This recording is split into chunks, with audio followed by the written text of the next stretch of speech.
భక్తులందరికీ ఇస్కాన్ మంగళూరు రాధా గోవింద ఆలయం మంగళూరు కర్ణాటక వారి తరపున స్వాగతం చెప్తున్నాం. ఈ 18 రోజుల అధ్యయనానికి వచ్చిన మీకు అందరికీ స్వాగతం సుస్వాగతము. భగవద్గీతలో మనకు శ్రీకృష్ణ భగవానుడు అర్జునుల వారికి బోధిస్తున్నారు కదా, గీతోపదేశం చేస్తున్నారు. అందులో మనకి 12 అధ్యాయాలు నిన్నటితో ముగిసాయి. భక్తి యోగం, కర్మయోగం అయిపోయింది. 6 అధ్యాయుల మధ్యలో చాలా ఎస్సెన్స్ భగవద్గీత యొక్క సారం, అది భక్తి మార్గం ఎంత అత్యుత్తమమైనది అనేది 7 అధ్యాయాల్లో, మన 6 అధ్యాయుల మధ్యలో ఉన్న 6 అధ్యాయాలు భగవంతుడు మనకి చెప్పడం జరిగింది. ముఖ్యమైన భక్తి యోగం నిన్న చూసాము. దాంట్లో భగవంతునికి ఎవరు ప్రియులు, భక్తి సేవా మార్గాలు ఏవి అని భగవంతుడు చెప్పడం విన్నాము మనము. తదుపరి జ్ఞాన మార్గంలో జ్ఞానాన్ని తెలుసుకోబోతున్నాం. జ్ఞాన మార్గం కాదు, జ్ఞానం.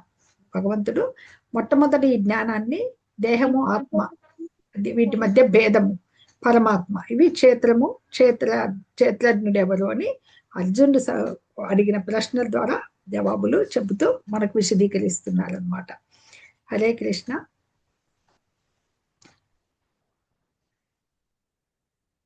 ఓం అజ్ఞానతిమిరాంధస్య జ్ఞానాంజనశలాకయా చక్షురున్మిళితం యేన తస్మై శ్రీ గురవే నమః. శ్రీ చైతన్య మనోభీష్టం స్థాపితం యేన భూతలే స్వయం రూప కదా మహ్యం దదాతి స్వపదాంతికం. వందేహం శ్రీగురో శ్రీయుత పదకమలం శ్రీగురూన్ వైష్ణవాంశ శ్రీరూపం సాగ్రజాతం సహగణ రఘునాథాన్వితం తం సజీవం సాద్వైతం సావధూతం పరిజన సహితం కృష్ణ చైతన్య దేవం శ్రీరాధా కృష్ణ పాదాన్ సహగణ లలితా శ్రీ విశాఖాన్వితాంశ. నమ ఓం విష్ణుపాదాయ కృష్ణ ప్రేష్ఠాయ భూతలే శ్రీమతే భక్తి వేదాంత స్వామినితి నామినే. నమస్తే సరస్వతి దేవే గౌరవాణి ప్రచారిణే నిర్విశేష శూన్యవాది పాశ్చాత్య దేశతారిణే. హే కృష్ణ కరుణా సింధో దీనబంధో జగత్పతే గోపేశ గోపికా కాంత రాధాకాంత నమోస్తుతే. తప్త కాంచన గౌరాంగి రాధే వృందావనేశ్వరి వృషభానుసుతే దేవి ప్రణమామి హరిప్రియే. వాంఛాకల్పతరుభ్యశ్చ కృపా సింధుభ్య ఏవ చ పతితానాం పావనేభ్యో వైష్ణవేభ్యో నమో నమః. జయ శ్రీ కృష్ణ చైతన్య ప్రభు నిత్యానంద శ్రీ అద్వైత గదాధరా శ్రీవాసాది గౌర భక్త బృంద. హరే కృష్ణ కృష్ణ కృష్ణ హరే హరే, హరే రామ రామ రామ హరే హరే. హరే కృష్ణ కృష్ణ కృష్ణ హరే హరే, హరే రామ రామ రామ హరే హరే. హరే కృష్ణ కృష్ణ కృష్ణ హరే హరే, హరే రామ రామ రామ హరే హరే. శ్రీమద్ భగవద్గీత 13వ అధ్యాయం, ప్రకృతి పురుషుడు చైతన్యము. అర్జునుడు మళ్ళీ ప్రశ్నలు అడుగుతున్నారు. మొదటి శ్లోకము.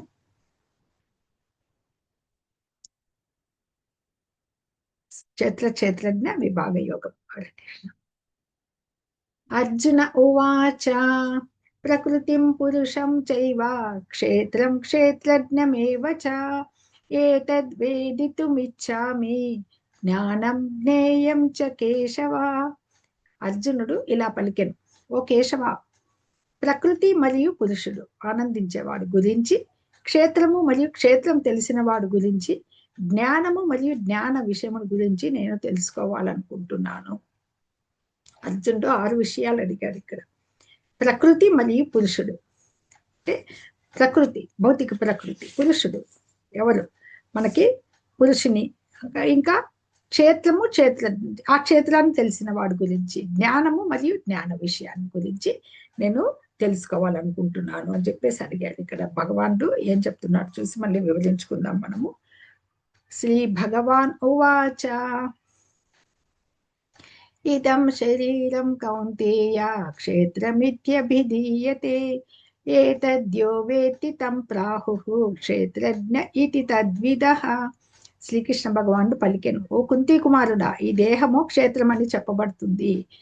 ఈ దేహమును తెలిసిన వాడు క్షేత్రజ్ఞుడని చెప్పబడతాడు. ఇక్కడ అర్జునుడు 6 ప్రశ్నలు అడిగాడు. ఇక్కడ ప్రకృతి మరియు పురుషుడు ఆనందించాడు. ప్రకృతి పురుషం చైవ, క్షేత్రం క్షేత్రజ్ఞుడు. క్షేత్రం అంటే ఏమి? క్షేత్రజ్ఞుడు అంటే ఆ క్షేత్రాన్ని తెలిసిన వాడి గురించి.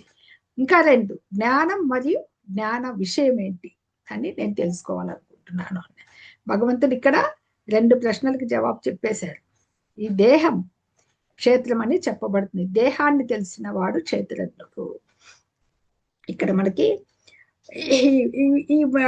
ఈ విచారిస్తూ ఉన్నారు కదా, ఈ మనం వచ్చిన ఈ భౌతిక జగత్తులో బద్ధలో అయి ఉన్నాం కదా. మనకి మన ఆత్మకి ఒక శరీరం కావాలన్నమాట. దాన్నే క్షేత్రము అంటారు. అంటే ఈ దేహమే క్షేత్రం. క్షేత్రజ్ఞుడు ఎవరు? ఈ దేహాన్ని తెలిసిన వాడు అంటే ఆత్మ. మన దేహం గురించి తెలిసిన వాడే క్షేత్రజ్ఞుడు. ఒక రైతు ఉన్నాడు అనుకోండి, ఆ రైతు కొంత పొలం ఉంది, ఆ పొలం గురించి రైతుకు తెలిసే ఉంటుంది కదా. అలాగే అంటే ఈ దేహం ఎటువంటిది? మనకి ఈ కర్మక్షేత్రం, ఈ దేహం ఎలా లభిస్తోంది భౌతిక జగత్తులో? ఇంద్రియాలను కూడిండేది ఇది. ఇంద్రియ భోగాలు అనుభవించాలనే దానికి మన సామర్థ్యాన్ని అనుసరించి ఒక దేహము లభిస్తుంది అనమాట. ఏది ఒక దేహం. కనుకనే దేహము బద్ధజీవునికి కర్మక్షేత్రం అని చెప్పబడుతుంది. అలాగే ఇప్పుడే చెప్పుకున్నాం కదా, మనం ఒక రైతుకి ఒక ఫీల్డ్ ఉందనుకోండి. ఈ దేహం అనేది మనకి అనుభవించడానికి ఒక ఫీల్డ్, ఒక ఇది ఇచ్చారనమాట మన సోల్కి. అంటే ఈ దేహం ఎప్పుడైతే క్షేత్రము అని పిలువబడితే, దేహాన్ని తెలిసిన వాళ్ళు ఎవరు? ఆత్మ. ఆత్మని మనకి సోల్ని క్షేత్రజ్ఞుడు అంటారు. సరే, అలాగే ఎన్నో జీవులు ఉన్నాయి. ఆ జీవులందరిలోనూ ఆ జీవులందరికీ క్షేత్రజ్ఞులైతే మనకు పరమక్షేత్రజ్ఞుడు ఉన్నారు. ఎవరు? భగవంతుడు. జీవులందరినీ ఎరిగిన వాడు అనమాట. అందుకనే మనము బాల్యం నుంచి వృద్ధాప్యం వరకు మన దేహంలో 6 రకాల మార్పులు జరుగుతూ ఉంటాయి. దేహదారి మాత్రం మార్పు చెందడు. దేహదారి అంటే దీన్ని ధరించిన వాళ్ళు ఎవరు? ఆత్మ. మార్పు చెందకుండా ఉంటుంది. అంటే ఈ క్షేత్రానికి క్షేత్రధారికి మధ్యలో భేదం ఉందన్నమాట. క్షేత్రం మార్పులు చెందుతుంది, ఈ దేహము. మనకు ఆత్మ అనేది మార్పు చెందదన్నమాట. అంటే ఈ దేహానికి యజమాని క్షేత్రజ్ఞుడు. ఒక కేవలం మనం చెప్పుకోవడం ఏంటి? మన ఆత్మకి నేను ఒక స్త్రీని, ఒక పురుషుణ్ణి, ఒక శునకాన్ని, ఒక టీవీ, ఇవన్నీ క్షేత్రాలు. కానీ క్షేత్రజ్ఞుడు ఆత్మలు అన్నమాట. ఇది తదుపరి ప్రశ్నలకి భగవంతుడు తదుపరి చెప్పబోతున్నాడు. పరమక్షేత్రజ్ఞుడు భగవానుడు. ఇవన్నీ జీవులు ఎలిగిన వాడు భగవంతుడు అనమాట, పరమక్షేత్రజ్ఞుడు. ఎలాగైతే మనకి ఒక వస్తుంది, సూర్యుడు ఉన్నాడు అనుకోండి, లేకపోతే ఒక ఎన్నో పార్ట్స్ లో కుండల్లో నీళ్లు పెట్టామనుకోండి, ప్రతి కుండలో నీళ్లు కనపడుతూ ఉంటాయి కదా, సూర్యుడి ప్రతిబింబం కనపడుతూ ఉంటుంది కదా నీటిలో. అలాగనమాట అన్ని జీవుల గురించి ఎరిగిన వాడు పరమక్షేత్రజ్ఞుడు భగవానుడు అనమాట. ఇక్కడ వరకు 2 ప్రశ్నలు అయిపోయాయి. క్షేత్రము, దేహము. క్షేత్రజ్ఞుడు మన యొక్క ఆ క్షేత్రాన్ని ధరించిన వాడు. అది మనకి ఈ భౌతిక జగత్తులో మన యొక్క కర్మ ఫలాన్ని బట్టి ఆ దేహాన్ని తీసుకున్న మన కర్మలు చేయడానికి అనమాట. అది ఇంకా 2 ప్రశ్నలకి చూద్దాం. ఇంకా భగవంతుడు ఇంకా చెప్తారనమాట. ఏమని? ఇక్కడ ఇంకా 2 ప్రశ్నలు అయిపోయాయి కదా, ఇంకా అడిగారు కదా, ఏమని? జ్ఞానం జ్ఞేయం చ ప్రకృతి పురుషం. ప్రకృతి, భౌతిక ప్రకృతి. పురుషుడు దాన్ని అనుభవించేవాడు అనమాట, ఆనందించేవాడు. పరమ పురుషుడు భగవంతుడు. ప్రకృతి, భౌతిక ప్రకృతి. ప్రకృతిని భోక్త ఎవరు? భోక్త మనకి ఇక్కడ భోక్త జీవుడు అవుతాడు, పరమ భోక్త భగవంతుడు అనమాట. అది దేహం ఎలిగిన వాళ్ళని. ఇది ఆత్మ పరమాత్మకి. శ్రీకృష్ణుని ఇక్కడ ఉత్తమమైన స్థితి ఏమి? మనము భగవంతుని సేవకులమైన మన స్థితి ఏమనేది ఇక్కడ చెప్పబడుతుంది అనమాట. అంటే ముందు అధ్యాయాల్లో 6 అధ్యాయాల్లో మనకి చెప్పబడింది భక్తియుక్త సేవ విధానం కానీ, ఆత్మ పరమాత్మల మనర్మ సంబంధము, ఇవన్నీ మనకి తెలుపబడ్డాయి అనమాట. మనకి ఈ దేహం ఎలా లభిస్తుందంటే పూరా పుణ్యకర్మ పాపకర్మలను బట్టి లభిస్తూ ఉంటుంది. ఇక్కడ తదుపరి భగవంతుడు ఏం చెప్తున్నారంటే ఇక్కడ ఓకే నెక్స్ట్ శ్లోకానికి ఇక్కడ చూద్దాం. ఇక్కడ ప్రకృతి, భౌతిక ప్రకృతి. పురుషుడు ఆనందించేవాడు పరమాత్మ. క్షేత్రము దేహము, క్షేత్రజ్ఞుడు ఈ దేహాన్ని తెలిసినవాడు. ఇంకా జ్ఞానము, జ్ఞాన విషయం ఉన్నాయి. జ్ఞానం అంటే ఏమి? ఈ దేహాన్ని మరియు అంటే క్షేత్రాన్ని, క్షేత్రజ్ఞుడిని అర్థం చేసుకోవడమే జ్ఞానం అన్నమాట. జ్ఞాన విషయము ఈ రెండింటి గురించి తెలిసిన వాడు ఎవరు? పరమాత్మ. మనం ఏదైతే తెలుసుకోగోరుతామో జ్ఞేయం అంటారు దాన్ని. ఇప్పుడు ఒక జ్ఞానాన్ని పలానా విషయాన్ని తెలుసుకోవాలని కోరుకుంటున్నాం అనుకోండి, అదే జ్ఞేయం అనమాట. అది జ్ఞాన లక్ష్యం. అంటే ఆ జ్ఞానం ఏది అనేది లక్ష్యం, పరమాత్మ అనమాట. ఇక్కడ మళ్ళీ ఒకసారి భౌతిక ప్రకృతి అయితే, పురుషుడు పరమాత్మ అయితే, పరమ పురుషుడు పరమాత్మ. మన దేహానికైతే పురుషుడు మనమే. దేహానికి క్షేత్రము దేహము, క్షేత్రజ్ఞుడు దేహాన్ని తెలిసినవాడు. జ్ఞానము ఈ శరీరము, దాన్ని అంటే క్షేత్రాన్ని, క్షేత్రజ్ఞుడిని అర్థం చేసుకోవడమే జ్ఞానం. మళ్ళా పైన ఉన్న పరమక్షేత్రజ్ఞుడిని కూడా అదే జ్ఞాన విషయం అనమాట. ఇది ఆ 6 ప్రశ్నలకి భగవంతుడు విశదీకరిస్తూ ఉన్నారు అనమాట. క్షేత్రజ్ఞం చాపి మాం విద్ధి సర్వక్షేత్రేషు భారత క్షేత్రజ్ఞయో జ్ఞానం యజ్ఞానం మతం మమ. ఓ భర్తవంశీడా, అన్ని దేహాల్లో నేను కూడా క్షేత్రజ్ఞునని నీవు తెలుసుకునేవాళ్ళను చెప్పాడు. మనకి ఈ శరీరాన్ని మరియు దాన్ని తెలిసిన వాడిని అర్థం చేసుకుంటే జ్ఞానం అంటారు. ఇది నా అభిప్రాయం. భగవంతుడు చెప్తే అన్ని దేహాల్లో కూడా క్షేత్రజ్ఞుడని తెలుసుకోవాలి. మనకి 2వ అధ్యాయంలో వచ్చింది కదా, ఒకే చెట్టు మీద ఉన్న పక్షులు. ఆ చెట్టు ఏంది? దేహము. మన దేహం చెట్టు అనుకుంటే హృదయస్థ పరమాత్మ ఉన్నారు కదా. హృదయంలో ఆత్మ, జీవాత్మ, పరమాత్మ. ఆయన ఎంత సూక్ష్మం అండి, మనం చూసాం. జీవాత్మ ఈ దేహాన్ని ఫలాలకై, భౌతిక భోగవాంఛలకై చూస్తూ ఉంటుంది. భగవంతుడు సాక్షిభూతంగా చూస్తూ ఉంటాడు అనమాట. అలాగే భగవంతుడు ఇక్కడ ఈ జ్ఞానాన్ని, ఈ కర్మక్షేత్రము మరియు కర్మక్షేత్రాన్ని ఎరిగిన వాళ్ళని తెలుసుకోవడం అనేదే జ్ఞానము అని ఇక్కడ చెప్తున్నాడు భగవంతుడు. ఈ శరీరాన్ని మరియు అంటే అర్థం చేసుకోవాలా. ఈ శరీరం అనేది మనకి భౌతిక జగత్తులో భోగించడానికి, అంటే కర్మానుసారం వర్తించడానికి లభించిన ఇది. దీని గురించి తెలిసిన వాడిని, ఆత్మని, అంటే ఆత్మని, దేహాన్ని అర్థం చేసుకోగలగడమే జ్ఞానం అన్నమాట. అంటే ప్రతి దేహంలో కూడా భగవంతుడు కూడా క్షేత్రజ్ఞుడై ఉంటాడు. అందుకైనా పరమ క్షేత్రజ్ఞుడు. ఇప్పుడు ఇందాక చెప్పుకున్నాం కదా, ఒక పౌరుడికి ఒకటి ఉందనుకోండి, కొద్దిగా తనకున్న స్థలం, కొద్దిగా రైతుకి ఎలాగా పొలం ఉందనుకోండి, అదే రాజుకి పైన ఇప్పుడంటే వీళ్ళంతా ఉన్నారు, రాజులకి మొత్తము దేశం గురించి అంతా తెలిసి ఉంటుంది కదా. అలాగనమాట భగవంతుడికి మొత్తం ఈ జీవరాశి అన్నిటి గురించి ఆయన పరమ క్షేత్రజ్ఞుడిగా ఉంటారన్నమాట ప్రతి హృదయంలో ఉన్నప్పుడు అనమాట. దేహం దేళ్లతో ఉంటుంది మనకి? ఇంద్రియాలు, సెన్సెస్.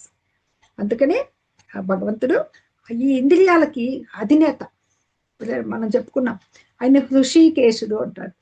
హృషికములు అంటే ఇంద్రియాలని నియమించేవాడు అనమాట. మన ఇంద్రియాలకి అధిపతి హృషికేశుడు అనమాట. అలాగే మనకి ఈ దేశ కార్యాలన్నీ ఒక రాజు ఎట్లా నియమిస్తూ ఉంటాడు, కార్యాలు చేసేది రాజు, పౌరులకు ఉండదు కదా, అది ఒక చట్టాలు శాసనాలు చేసేది అనమాట. అలాగా దేవదేవుడు మన ఇంద్రియాలకి ఆది నియామకుడు అనమాట. అందుకని భగవంతుడు నేను కూడా క్షేత్రజ్ఞుణ్ణి అని ఇక్కడ చెప్పబోతారనమాట. హరే కృష్ణ. అన్ని దేహాల్లో కూడా నేను కూడా క్షేత్రజ్ఞుని నీవు తెలుసుకోను. ప్రతి దేహం గురించి భగవంతుడికి తెలుసు. సృష్టికర్త అయినే కదా.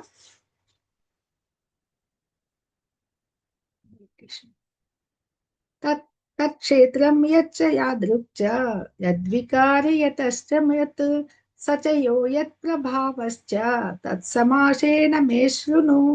తత్క్షేత్రం, ఆ క్షేత్రాన్ని యచ్చ ఎట్టిది. ఇప్పుడు క్షేత్రం అది ఏర్పాటు చేయబడిన విధం. యద్వికారి అది మార్పులు, వికారి అంటే మార్పులు చెందడం. యతశ్చ యత్ అది ఏ విధంగా ఉద్భవించింది, దేహం నుంచి, దేని నుండి అది ఉద్భవించింది. క్షేత్రజ్ఞుడు మరియు అతని ప్రభావాలను గురించిన నా సంక్షేప వర్ణన ఇది. క్షేత్రము అది ఏర్పాటు చేయబడి విధము, మార్పులు ఎక్కడి నుంచి ఉత్పత్తి అయింది, ఎక్కడి నుంచి వచ్చింది, దేహం ఎట్లా వచ్చింది, ఎలా ఏర్పాటు చేయబడింది, ఈ క్షేత్రాన్ని తెలిసిన వాళ్ళు ఎవరు అనే ప్రభావాలు ఏంటో అనే విషయాల వర్ణనని వినుము అని చెప్పేసి భగవంతుడు ఇక్కడ చెప్పడం జరుగుతుంది అనమాట. ఓకే. ఋషిభిర్బహుదా గీతం ఛందోభిర్వివిధై పృథక్ బ్రహ్మసూత్రపదైశ్చైవ హేతుమద్భిర్వినిశ్చితైః. క్షేత్రము క్షేత్రజ్ఞుని గురించిన జ్ఞానము వివిధ వేద గ్రంథాల్లో పలువురు ఋషులచే వివరించబడింది. ఎన్నో వేద సూత్రాల్లో ప్రత్యేకంగా బ్రహ్మసూత్రాల్లో ఇది సహేతకంగా మరియు హేతుబద్ధంగా వివరించబడింది. జ్ఞానాన్ని, వేదాలని అన్ని ఇచ్చింది భగవంతుడే ఇచ్చింది. అయినా కానీ ఆ వేద జ్ఞానాన్ని అంతా కూడా ఈ క్షేత్రము క్షేత్రజ్ఞ గురించి మన ఋషులు ఎలాగైతే గ్రంథస్థం చేశారో అది చెప్తూ ఉన్నారనమాట ఇక్కడ. అంటే పలువురు ఋషుల అభిప్రాయం అని చెప్తున్నారు. అది అంతా ఋషులంతా కూడా దాన్ని నేర్చుకుని ఉన్నారనమాట. ఈ వేదాంత సూత్రాలు, బ్రహ్మ సూత్రాలు రాసింది ఎవరంటే వ్యాసదేవుల వారు అనమాట. అందులో జీవాత్మ పరమాత్మ గురించి చెప్పబడింది అని భగవంతుడు ఇక్కడ చెప్తూ ఉన్నారనమాట. అట్లే అక్కడ ఈ కర్మక్షేత్రం అనేది ఇది పంచకోశం అని ఒక బ్రహ్మపుచ్చం అని చెప్పి చెప్పబడుతుంది అనమాట. 5 విధాలుగా వస్తుంది. అది అన్నమయము, ప్రాణమయము, జ్ఞానమయము, విజ్ఞానమయము, ఆనందమయము అని చెప్పి 5 రకాలుగా మన శరీరంలో ఆహారం తీసుకోవడం ద్వారా ఎలాగైతే కర్మక్షేత్రము ఆత్మ పరమాత్మ ఎలాగా ఉందో, ఈ దేహం కర్మక్షేత్రం అన్నాం కదా, ఆత్మ పరమాత్మ దీంట్లో ఉన్నారు కదా, అది బ్రహ్మపుచ్చం ప్రతిష్ట అని బ్రహ్మపుచ్చం అని చెప్పబడుతుంది అనమాట. అది భగవానుని శక్తి ప్రకటన. అంటే మనం ఆహారం తీసుకుంటే అది ఆహారంపై ఆధారపడి ఉంటాం కదా, అది అన్నమయం అని. అలాగే ఆహారం అనుభూతం నడుచుకున్నాక ప్రాణమయం, అంటే జీవ లక్షణాలు ప్రాణం అంతా అనుభూతం నడుచుకుంటుంది అనమాట. తర్వాత జ్ఞానమయం అంటే అనుభూతి చెందడం. తదుపరి ఆలోచన, అనుభవము, కోరిక అనే వరకు చేరితే విజ్ఞానమయం అవుతుంది అనమాట. తదుపరి ఆనందమయము అని చెప్పి బ్రహ్మపుచ్చమని మన శరీరం గురించి, ఈ మార్పుల గురించి 5 మొదటి 3 అన్నమయ, ప్రాణమయ, జ్ఞానమయ స్థితులు జీవుల కర్మక్షేత్రానికి చెందినవి అనమాట. తదుపరివి విజ్ఞానమయం, ఆనందమయం భగవంతుడికి చెందబడిన భగవంతుడికి అతీతం, భగవంతుడికి చెందిందనమాట. ఈ కర్మకి అంటే మీకు వివరంగా తదుపరి వస్తుంది ఇది. హరే కృష్ణ.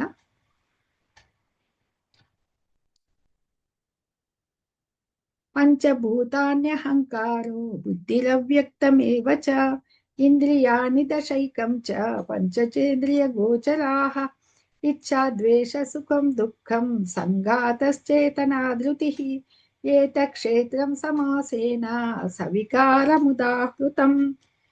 ఇక్కడ భగవంతుడు ఇక్కడ ఏం చెప్తున్నారంటే ఇక్కడ మన యొక్క ఈ దేహం, ఇప్పుడు మనము ఏంటి నేర్చుకుంటున్నాము, క్షేత్రము క్షేత్రజ్ఞుడు అని. క్షేత్రం మన ఫీల్డ్, మన బాడీ అని చెప్పారు కదా, క్షేత్రజ్ఞుడు దాన్ని తెలిసిన వాడు ఆత్మ అని.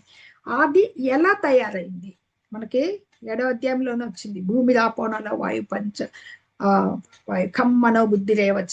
పంచభూతాలు మనసు, బుద్ధి, అహంకారం, స్థూల సూక్ష్మ ప్రకృతి, వాటి వలన 8 మూలకాలతో మళ్ళీ మూలకాలన్నీ కలిసి దేహం తయారవుతుందని అక్కడ వచ్చింది కొద్దిగా.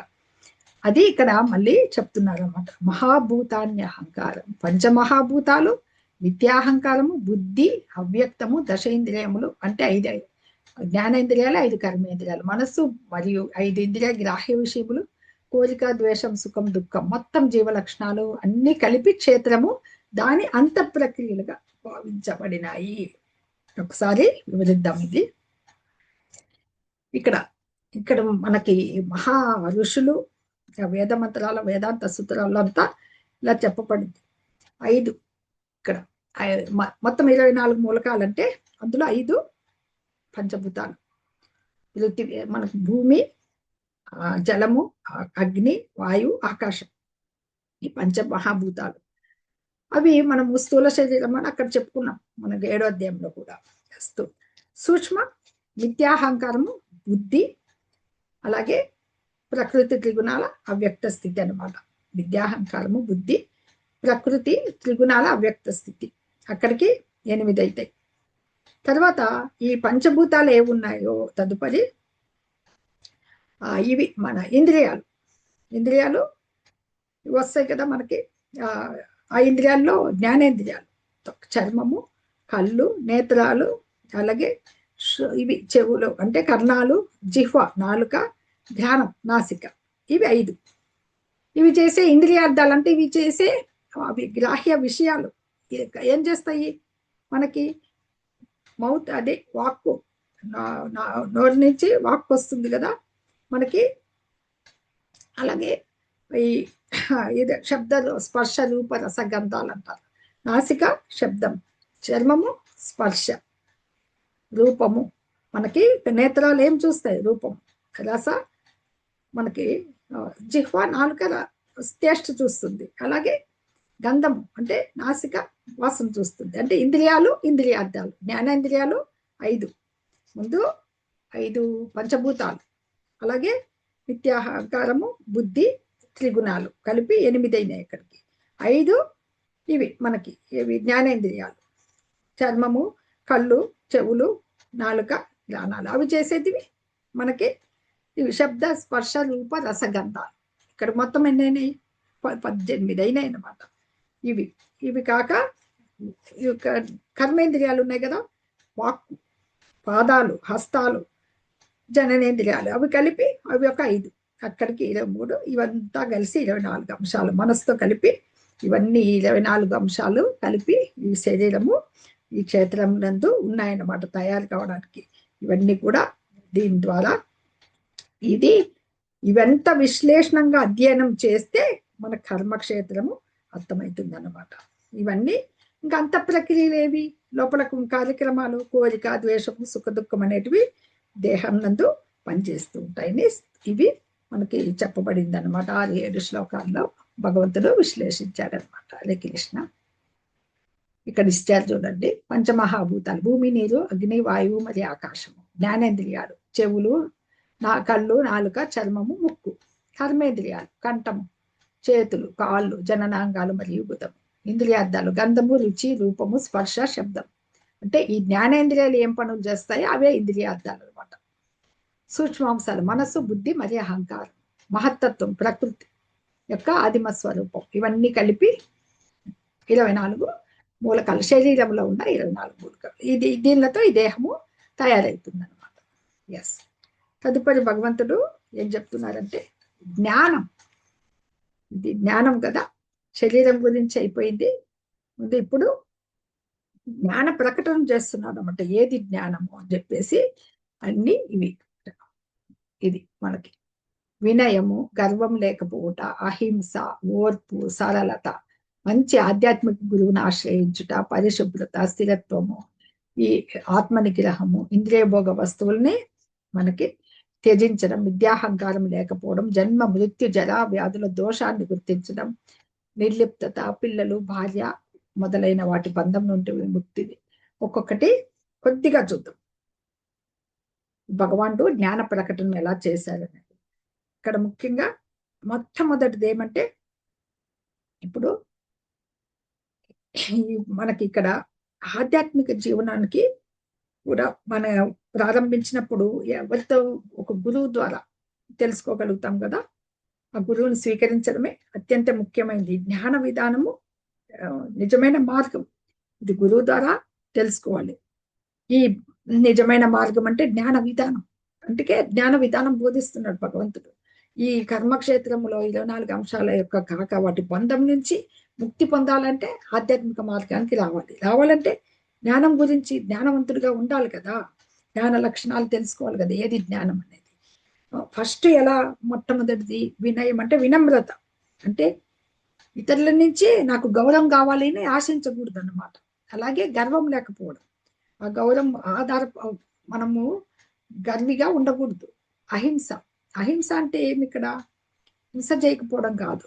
ఎవరైతే ఈ అనే భావనలో తీసుకుంటూ ఉంటారు. మామూలుగా చంపడము, చంపకుండా ఉండడము అనేది హింస. ఇతరులను కష్టపెట్టకుండా ఉండడమే అహింస అంటూ ఉంటారు. అది భౌతిక భావంలో ఈ అజ్ఞానంతో బంధించి మనం భౌతిక క్లేశాలను అనుభవిస్తూ ఉంటారు కాబట్టి జనాలు వాళ్ళని ఆధ్యాత్మిక స్థితికి తీసుకొని రావాలి. లేదంటే అది హింస కిందికే వస్తుంది అనమాట. అది వాస్తవమైన హింస. అది తీసుకొని రాగలగాల. ఓర్పు అంటే మనకు సహనం. ఇతరులు ఎన్ని మానాపమానాలు చేసినా మనం సహనంగా ఉండాలన్నమాట. అది తృణాదపి శునీచేన తరోరపి సహిష్ణునా అని చైతన్య మహాప్రభువు గడ్డిపోచ కంటే అనుకోగాను, వృక్షం కంటే ఓర్పుగాను ఉండమంటారు అనమాట. అలాగే సరళత అంటే సరళంగా ఉండాలి. మనం అన్ని దేంట్లోన్నా ఓర్పుగా ఉండాలి. ఓర్పు సరే. మంచి ఆధ్యాత్మిక గురువుని ఆశ్రయించుట చాలా చాలా ముఖ్యమైనది. ఖచ్చితంగా ఆధ్యాత్మిక గురువు. పరిశుభ్రత ఇక్కడ అక్కడ ఇక్కడ సరళత అంటే అదే ఆచరణ. పరిశుభ్రత అంతర్బాహ్యాల్లో శుచిగా ఉండాలన్నమాట. అవి రెండు. బాహ్య శుచిత్వము మనం స్నానాలు చేయొచ్చు వీటితోనే.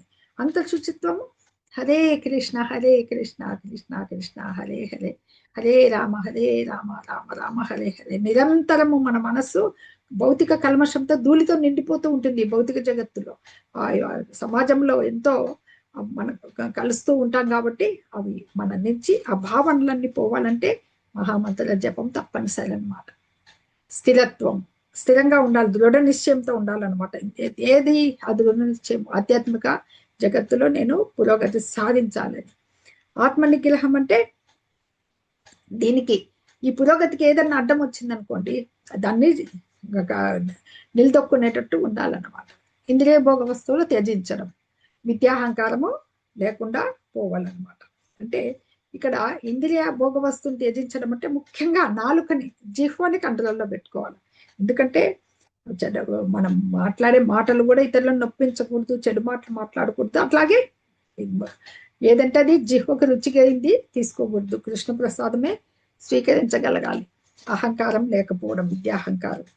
అదేవిధంగా మన ఇంద్రియాల్లో ఇంకా మన ఇందాక జ్ఞానేంద్రియాలు చెప్పుకున్నాం కదా, కళ్ళు భగవంతునే చూడటము, భగవంతుని విషయాలే శ్రవణం చేయడము, ప్రసాదాన్ని స్వీకరించడం, ఇలాగా ప్రతి జ్ఞానేంద్రియాన్ని అలాగే ఉపయోగించాలన్నమాట. మనం ఇస్తే అహంకారం అంటే ఈ దేహాన్ని ఆత్మని తలుచుకోవడం అనమాట. అది కాదు, ఆత్మ కాదు, మనము అదే క్షమించాలి, మనం దేహం కాదు ఆత్మ అనే విషయాన్ని మనము తెలుసుకోగలగాలి. ఈ జన్మ మృత్యు జరా వ్యాధుల దోషాన్ని గుర్తించడం. ఇది అంటే ఇది ప్రతి ఒక్కరు అర్థం చేసుకోవాలి. సహజం, ఈ దేహానికి ఈ జన్మం అనేది ఉంది మనకి, కానీ అది వస్తూ ఉంటాయి, అవి ఆగవు. జన్మించిన తర్వాత మెల్లిమెల్లిగా వృద్ధాప్యం వరకు జరగాల్సిందే అనమాట. ఆ దుఃఖాన్ని తలుస్తూ ఈ భౌతిక జీవితంలో నిరాశ మరియు ఈ వైరాగ్య దృష్టి కలిగి ఉంటుంది మనకి ఆధ్యాత్మిక జీవితంలో పురోగతి అనేది సాధిస్తుంది. ముందుకు వెళ్ళాలి వాటిని తలుస్తూ. అంటే ఎస్, నెక్స్ట్ నిర్లిప్తత అంటే వీళ్ళు ఉదాసీనంగా ఉండడం, న్యూట్రల్గా అనమాట. ఇక పిల్లలు, భార్య, ఇల్లు మొదలైన వాటి నుండి విముక్తి అంటే వాళ్ళని వదిలేయడం అని కాదు, వాళ్ళకి పట్టించుకుంటూ ఉండాలి ప్రేమకి. కానీ వాళ్ళు ఆధ్యాత్మిక పురోగతికి అవరోధం కాకుండా వారి పట్ల ఎక్కువ ఆసక్తిని పెంచుకోకూడదు అనమాట. సుఖ దుఃఖ సందర్భాలు సమచిత్తం, ఈక్వల్ గా ఉండాలి. నా ఎడ నిరంతరమైన విశుద్ధ భక్తి, భగవంతుని ఎడ విశుద్ధ భక్తి. ఏకాంత ప్రదేశాల్లో నివసించాలని కోరుకోవడం అంటే ఏకాంతంగా వెళ్ళాలనే దాని ఉన్న జనాల మధ్యనే వాళ్ళు ఎలా ఉండాలి, భగవంతుని ఎంత మనకి అవాంఛిత సాంగత్యం ఉండకూడదు అనమాట. అంటే అభక్తుల సాంగత్యంలో లేకుండా ఏకాంతంగా ఉండొచ్చు అనమాట. ఇవన్నీ ఉంటాయి కదా నేడు. అంటే ఈ వ్యర్థమైన క్రీడలు, ఇవన్నీ సినిమాలు చూడటం, క్లబ్బులకు వెళ్ళటం, ఇవంతా ఉంటాయి కదా, వాటిని ఎంత రుచి లేకుండా ఉండడం అనమాట. అది జనసామాన్యం పట్ల విరక్తి. అంటే అభక్తులు వాళ్ళు వీళ్ళతో కలవకుండా ఉండాలి. స్వీయ సాక్షాత్కారం యొక్క ప్రాముఖ్యతను మనము అంగీకరించడము. ఆత్మానుభవంలో భక్తి యోగమే, సత్యమైన భక్తి యోగాన్ని మనము తెలుసుకోవాలనగా ఆత్మని అవగతం చేసుకునే దాంట్లోనే మనము పరిశోధన చేయాలి, కానీ తాత్విక కల్పనలు, ఊహాగానాలు చేయకూడదు అనమాట. అంటే భగవద్గీత, భాగవత పఠనం ద్వారా భగవంతుణ్ణి అర్థం చేసుకోవాలి. పరతత్వము తాత్విక శోధన అంటే భగవంతుణ్ణి అన్వేషణ, భగవంతుడు ఎవరు, ది అబ్సల్యూట్ ట్రూత్ ఏంటి అనేది, ఇవన్నీ జ్ఞానమని, వీటికి అన్యమైంది ఏదైనా అజ్ఞానమని భగవంతుడు ప్రకటించేశాడు. ఇదే జ్ఞానము. ఇది మనకి జ్ఞాన యోగం అని చెప్పుకున్నాం కదా, 6 అధ్యాయాలు జ్ఞానం. ఇవంతా కూడా ఇలా ఉండడం. ఇప్పుడు మనుజుడికి దేహము క్షేత్రజ్ఞుడు, క్షేత్రం ఇచ్చారు భగవంతుడు, క్షేత్రజ్ఞుడుగా ఉన్నాడు. పరమ క్షేత్రజ్ఞు తెలుసుకోగలగాలి. తదుపరి భగవంతుడు ఏం చెప్తున్నారో చూద్దాం. అంటే ఈ వినమ్రత, వినయం నుంచి మొదలుపెట్టి జ్ఞానం యొక్క ఉండాలి. అంటే వినమ్రం అంటే ఏమి? ఇక్కడ వినయం అంటే నేను భగవంతుని సేవకుడిని అని తెలియడమే ప్రతి ఒక్కరికి అవసరం అన్నమాట. ఇది అప్పుడు ఈ విశ్వాసము ఉండాలి. నెక్స్ట్ చూద్దాం. హరే కృష్ణ. నేయం యత్తత్ ప్రవక్ష్యామి యజ్ఞాత్వామృతమశ్నుతే అనాదిమత్పరం బ్రహ్మ న సత్తన్నా సదుచ్యతే. ఇప్పుడు జ్ఞేయం అంటే ఇంత జ్ఞానము భగవంతుడు చెప్పారు. జ్ఞేయం అంటే ఏదైతే మనం తెలుసుకోదగింది, ఆ జ్ఞానం తెలుసుకోదగిన విషయం అన్నమాట. మనం ఏది తెలుసుకోబోతున్నాం అనే విషయం జ్ఞేయం. ఇక్కడ ఆ జ్ఞేయం ఏంటి? ప్లస్ బ్రహ్మం, ఇది మనం తెలుసుకోవాలి. ఇది దేనిని తెలుసుకోవడం ద్వారా నీవు అమృతత్వమును చవి చూస్తావో, ఏది తెలుసుకోబోతున్నావో అట్టి దానిని నేను వివరిస్తాను. అది లేనిది నాకు అధీనమైనది, ఆది లేనిది, ఆది లేనిది నాకు అధీనమైదైన బ్రహ్మము ఈ భౌతిక ప్రపంచం యొక్క కార్యకారణాలకు అతీతంగా ఉంటుంది. భగవంతుడు ఇక్కడ ఏం చెప్తున్నారంటే జ్ఞేయం గురించి చెప్తున్నారు. దేనిని తెలుసుకోవటం ద్వారా నువ్వు జ్ఞానాన్ని తెలుసుకోవాలనుకుంటున్నావు. జ్ఞానం జ్ఞేయం. ఈ జ్ఞానాన్ని భగవంతుడు ప్రకటించేశాడు. దేన్ని తెలుసుకోవాలని, అది తెలుసుకున్నాక నీకు అమృతత్వం వస్తుంది, ఆస్వాదిస్తావు. అదంతా కూడా నీకు నేను వివరిస్తాను. అలాగే బ్రహ్మం గురించి, ఆత్మ, ఇక్కడ బ్రహ్మం అంటే ఆత్మ, అంటే అనాదియు నాకు అధీనమగు. ఇక్కడ చూడు, నాకు అధీనమైనది, ఆది లేనిది అంటే అనాది, ఎప్పటి నుంచో ఉంది. అంటే భగవంతుడిలాగే మనం కూడా నిత్యాంశలం, ఎప్పటి నుంచో ఉన్నాం. మనం కర్మఫలాలను బట్టి ఇక్కడికి వచ్చేసాం భౌతిక ప్రపంచంలో. నాకు అధీనమైంది, మనం అయినా సేవకులం కదా. ఈ భౌతిక జగత్తు కార్యకారణాలకు అతీతంగా ఉంటుంది. ఈ ఆత్మ కూడా భౌతిక జగాలకి కార్యకలాపాలకు బద్దులై ఇక్కడికి వచ్చి దేహాన్ని స్వీకరించింది, కానీ కర్త కాదనమాట. ఇక్కడ భగవంతుడు క్షేత్రజ్ఞుడి గురించి ఎలాగా వివరిస్తున్నారు అనమాట. అంటే కర్మక్షేత్రము, కర్మక్షేత్రాన్ని ఎరిగిన క్షేత్రాన్ని, క్షేత్రజ్ఞుడి గురించి చెప్పారు, ఆత్మ గురించి. ఆ క్షేత్రజ్ఞుడిని తెలుసుకునే విధానం. దేహం ఉంది, దేహంలో ఆత్మ ఉంది, ఆ ఆత్మని ఎరిగే విధానాన్ని విశదీకరిస్తున్నారు అనమాట. అట్టి ఆత్మ పరమాత్మల జ్ఞానం చేతనే మనుజుడు అమృతత్వాన్ని ఆస్వాదింపగలుగుతారు అనమాట. మనకి భగవంతుడేమో పరమాత్మ రూపంలో పరమక్షేత్రజ్ఞుడిగా ఉన్నాడు. ఇక్కడ బ్రహ్మం, ఇక్కడ మనకి జీవుడు కూడా బ్రహ్మం. అహం బ్రహ్మాస్మి అంటుంటారు కదా, బ్రహ్మానికి అది భగవంతుడేమో పరబ్రహ్మం, కానీ జీవుడు ఇక్కడ బ్రహ్మం అని చెప్పబడుతుంటారు. ఇది హరే కృష్ణ. నెక్స్ట్ చూద్దాం. సర్వత ప్రాణి పానిపాదం తత్. 13.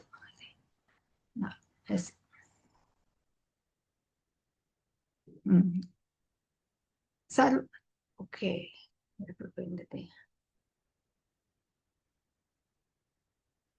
సర్వత పానిపాదం తత్ సర్వతోక్షిశిరో ముఖం సర్వత్ర శృతి మల్లోకే సర్వమావృత్య తిష్టతి. ఇక్కడ భగవంతుడు లక్షణాలు, సూపర్ సోల్, మన ఆత్మ గురించి అయిపోయింది. మరి పరమాత్మ గురించి తెలుసుకోవాలి కదా. ఆయన పరమాత్మ, ఆయన యొక్క లక్షణాలు చెప్తున్నారు, ఎలా ఉంటాడు ఆయన అని.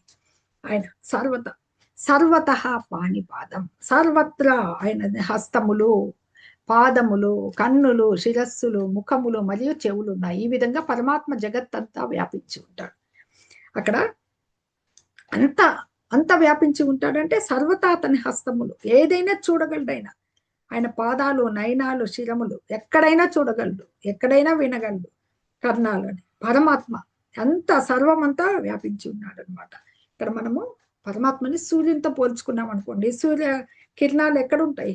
మొత్తం జగత్తంతా వ్యాపించి ఉంటాయి అన్నమాట సూర్యకిరణాలు ఎంతవరకు అనేది. అలాగే ఆ సర్వవ్యాపి అయిన స్థితి కలిగిన రూపంలో బ్రహ్మ మొదలు చిన్న కీటకం, చీమ అనుకోండి, ఇంకా తక్కువ అనుకోండి, అన్ని కూడా ఆయన ఎందే స్థితి కలిగి ఉంటాయన్నమాట. అది తనకి హద్దు లేదు. భగవంతుడు అంటే అవ్యక్తుడు అచింతుడు అనమాట. తెలీదు ఎలా ఉంటారని చెప్పేసి అనమాట. ఈ జీవులందరూ పరమాత్మని అంతర్బాహ్యంలో స్థితులై ఉన్నామన్నమాట. అది ఇక్కడ భగవంతుడు ఇక్కడ తెలియజేస్తున్నాడు అనమాట. ఇవన్నీ ఇక్కడి నుంచి మనకి భగవంతుడి పరమాత్మ యొక్క లక్షణాలు ఎలా ఆయన్ని ఉంటారో అనేది చెప్పబడుతున్నాయి. జ్ఞానం కదా. ఇంతవరకు మనం క్షేత్రుడి గురించి చూసాము, ఇప్పుడు పరమక్షేత్రుడి గురించి చూస్తున్నాం అనమాట. ఎస్, సర్వేంద్రియ గుణాభాసం సర్వేంద్రియ వివర్జితం అసక్తం సర్వభృచ్చైవ నిర్గుణం గుణభోక్తృచ. పరమాత్ముడు అన్ని ఇంద్రియాలకు అసలు మూలము అయినప్పటికీ అతని ఇంద్రియ రహితుడు. అన్నిటినీ సంరక్షించి పోషించేవాడైన అనాసక్తుడు. ప్రకృతి యొక్క 3 గుణాలకు అతీతుడు మరియు అదే సమయంలో ప్రకృతి త్రిగుణాలకు ఆయనే ప్రభువు. భగవంతుడి యొక్క క్వాలిటీస్ ఇంకా వస్తున్నాయి. ఇంద్రియాలకు మనకున్న ఇంద్రియాలు సెన్సెస్ ఉన్నాయి కదా, ఇవి వీటి కోసం మూలము ఋషికేశుడు అని చెప్పుకున్నాం కదా. అన్ని మూలాధారుడైన ఈ ఋషికేశుడు ఆయనకి ఇంద్రియాలు రహితుడు. ఆయన ఇంద్రియాలు మన సెన్సెస్ లాగా ఆకర్షితులు కావు దేనికంటే. మనం కంట్రోల్ చేసుకునే చాలా పడుతుంది అనమాట. ఈ భౌతికేంద్రియాలు కావు ఆయన ఆధ్యాత్మిక ఇంద్రియాలు, స్పిరిచువల్ అనమాట. అలాగా ఈ గుణం అంటే ఏమి ఇక్కడ అయినప్పటికీ ఇంద్రియరహితుడు. అందరినీ సంరక్షించి పోషించిన వాటి పట్ల ఆసక్తి అనేది ఆయనకు ఉండదన్నమాట. అంటే ఆయన ఇంద్రియాలు భౌతిక ఆచ్ఛాదన ఉండదు ఆయనకి. అలాగే ఇంద్రియాలకి ఆచ్ఛాదన రహితాలని చెప్పుకున్నాం కదా మన ఇంద్రియంలాగా.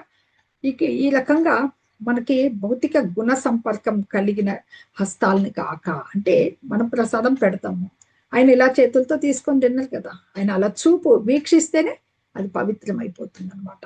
అంటే ఆయన ఇంద్రియాలు ఏ పనైనా చేయగలుగుతాయి. ఆయనకి దివ్య చక్షువులు అనమాట. అన్ని దివ్యమైనవే, స్పిరిచువల్ ఆయనకి. అందుకే ఈ మొత్తం విశ్వమంతా వ్యాపించి ఉంటాడనమాట. భూత భవిష్యత్ వర్తమాన కాలాలన్నీ తెలుసు. ఆయన పాదాలు దివ్యమే, సర్వత్రా చరించగలడు, నిరాకారుడు కాదు, ఆయన సాకారుడు. అన్నీ ఉన్నారు పాదాలు హస్తాలు అని. ఇంద్రియాలు ప్రకృతి గుణాలచే, సత్వ రజో తమ గుణాలు నెక్స్ట్ చాప్టర్ అదే మనకి. ఆయనకి ఎప్పటికీ ప్రభావితుడు కాడనమాట. ఆయన స్వరూపమే ఆధ్యాత్మికం. దాన్నే సచ్చిదానంద విగ్రహం అంటారు. సత్ చిత్ ఆనందమయము. సత్ సత్యమైంది, చిత్ జ్ఞానమైంది, ఆనందమైంది అనమాట. మనకి బ్రహ్మ సంహితలో మొట్టమొదట చెప్పబడుతుంది. ఈశ్వర పరమ కృష్ణ సచ్చిదానంద విగ్రహ అనాదిరాదిల్ గోవింద సర్వకారణ కారణమని. అని ఆ విగ్రహము నిత్య రూపము కలిగిండేది, విభూతి పూర్ణుడు, సర్వైశ్వర్యాలకు శక్తులకు యజమానుడు, అత్యంత బుద్ధిశాలి అయిన జ్ఞానపూర్ణుడు. ఇవన్నీ కూడా కొన్ని లక్షణాలే ఇక్కడ చెప్తుండేది అనమాట. ఎన్నో ఉన్నాయి. బహిరంతశ్చ భూతానాం చరమచరమేవ చ సూక్ష్మత్వాత్ తదవిజ్ఞేయం దూరస్థం చాంతికే చ తత్. ఇంకా చెప్తున్నాడు భగవంతుడు. పరమ పురుషుడు కదిలే మరియు కదలలేని ప్రతి జీవుని బయట లోపల ఉంటాడు. అతి సూక్ష్మంగా ఉన్నందున అతను చూడడానికి లేదా తెలుసుకోవడానికి భౌతిక ఇంద్రియాల శక్తికి మించిన వాడు. చాలా దూరంలో ఉన్నప్పటికీ ఆయన అందరికీ దగ్గరలో ఉన్నారు. ఎందుకంటే ఈయన ఇంకా క్వాలిటీస్ మనకి 13వ శ్లోకం నుంచి స్టార్ట్ అయ్యి కదా. ఆయన ఎలా ఉంటారంటే, ఇక్కడ చరాచరం జీవులు అంటాం కదా, ఇవి చరులు మన జీవజాలం అంతా కదిలేటివి, అచరమైనటివి. వృక్షాలు పర్వతాలన్నీ వస్తాయి, అన్నిట్లోనూ ఉన్నారు. దగ్గర ఉంటాడు, దూరం ఉంటాడు, సూక్ష్మంగా ఉన్నంతున్నారు. ఆత్మ ఎంత ఉంటుందని చెప్పుకున్నాం మనం. ఒక వెంట్రుకలో కట్ చేస్తే కొస భాగం 100 భాగాలు చేస్తే దాన్ని మళ్ళీ 100 భాగాలు, అంటే వెంట్రుకలో కొనాలో 10,000 వంతులాగా ఉంటే భగవంతుడు కూడా అంతకంటే సూక్ష్ముడు అనమాట. అంత సూక్ష్మత్వం కారణంగా ఈ భౌతికైంది మనకి చూసేదానికి కాదు, గ్రహించేదానికి కూడా కాదు. ఆయన దూరంలో ఉంటాడు, సర్వులకి దగ్గరలో ఉంటాడు. అది మనకి ఉపనిషత్తులు చెప్తా. ఈశోపనిషత్తులో వస్తుంది. తదేజతి తన్నైజతి తద్దూరే తద్వంతికే. ఎంతో దూరంలో ఉంటాడు, ఒక సెకండ్లో వాయువు కంటే వేగంగా వచ్చి మన ముందు ఉంటాడు అని చెప్పేసి చెప్పబడతాయి అనమాట. అత్యంత దూరంలో ఉన్నా మనకు సమీపాన్నే ఉంటారు కాబట్టి భగవంతుడు ఈ లక్షణాలు తెలియబడుతున్నాయి అన్నమాట. అవిభక్తం చ భూతేషు వ్యక్తమివ చ స్థితం భూతభర్తృ చ తజ్ఞేయం గ్రసిష్ణు ప్రభ విష్ణు చ. ఆయన విభజించుటకు వీలు లేనివాడు, ఖండించేదానికి కాదు. ఇన్ని ఇన్ని ఆత్మలలో ఉన్నారు కదా, ఆయన సెపరేట్ సెపరేట్ కాదు, ఒక్కడే. ఎలాగంటే మళ్ళీ సూర్యునే చెప్పొచ్చు అనమాట. ఇంతకుముందే చెప్పుకున్నాం కదా, సూర్యుడు మనకి అన్ని కుండల్లో నీళ్లు పెట్టినా పెట్టి ఉంటాము, 10,000 కుండల్లో పెట్టినా పైన సూర్యుడు ఉంటాడు. అన్ని దానిలోనూ ప్రతిబింబం కనపడుతుంది, కానీ అంతమంది ఉన్నట్ల భగవంతుడు ఒకడే కదా సూర్యుడు. అలాగే ఇప్పుడు ఒక సూర్యుడికి మన గ్రామంలో మనం చూసామనుకోండి, పైన ఎక్కి సూర్యుడు కనపడుతూ ఉంటాడు. సరే, ఒక ఫాస్ట్ గా నువ్వు ఫ్లైట్ ఎక్కువ ఏదో ఎక్కి ఇంకొక గ్రామానికి వెళ్ళినా అక్కడ సూర్యుడే ఉంటాడు, ఎక్కడైనా ఉంటాడు ఆయన. ఏ దిక్కుడైనా అది మన శిరస్సు మీదే ఉన్నాడని చెప్తాడు అనమాట. ఇది ఒక బహు ప్రదేశాల్లో ఆయన విష్ణు ఒక్కడైనా తన సర్వశక్తిమత్వం చే అంతటా వ్యాపించి ఉన్నాడని తెలియబడుతుంది అనమాట, వేరువేరుగా గానులకి. ఆ పరమేశ్వరుడే సమస్త భూతాలకి సంరక్షకుడు, పోషకుడు ఆయనే మనకి. అలాగే మరియు లయకారకుడు మనకి.